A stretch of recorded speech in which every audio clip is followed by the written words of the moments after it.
আজ বৃহস্পতিবার সন্ধ্যা ৬টায় ত্রয়োদশ জাতীয় সংসদ নির্বাচন এবং জুলাই জাতীয় সনদ বাস্তবায়নে গণভোট, এই দুই গুরুত্বপূর্ণ ভোটের তফসিল ঘোষণা করতে যাচ্ছেন প্রধান নির্বাচন commissioner AMS Nasir Uddin.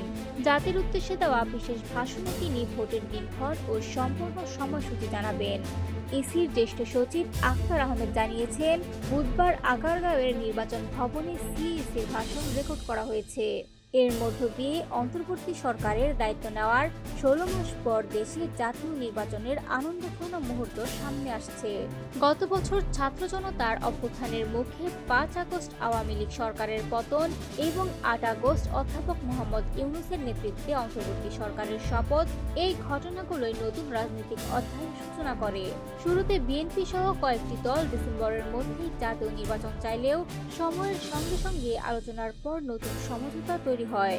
৬ June জাতির উদ্দেশ্যে ভাষণে প্রধান উপদেষ্টা জানিয়েছিলেন, নির্বাচন হবে ২০২৬ সালের এপ্রিলের প্রথমার্ধে। পরে লন্ডনে তারেক রহমানের সঙ্গে বৈঠকে এই সময় পরিবর্তন হয়ে ফেব্রুয়ারির প্রথমার্ধে আসে।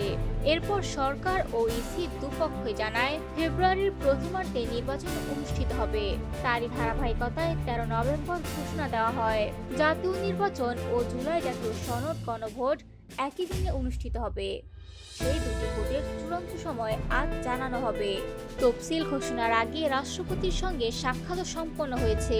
ইসি জানিয়েছে, ভোটের তালিকা, দলীয় নিবন্ধন, প্রবাসী ভোট, ভোট গণনা সব প্রস্তুতি রাষ্ট্রপতিকে অবহিত করা হয়েছে এবং রাষ্ট্রপতি এতে সন্তোষ প্রকাশ করেছেন।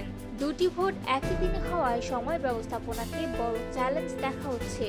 তাই ভোট গ্রহণের সময় বাড়িয়ে সকাল ৭:৩০ থেকে বিকেল ৪:৩০ পর্যন্ত করা হয়েছে। গোপন কক্ষ বাড়ানো হচ্ছে। আইন শৃঙ্খলা নিয়ন্ত্রণে এবার রেকর্ড সংখ্যক ৯ লাখ সদস্য মাঠে থাকবে। প্রশিক্ষণ পেয়েছে ১.৫ লাখ পুলিশ সদস্য, যা এ যাবৎকালের মধ্যে সর্বোচ্চ।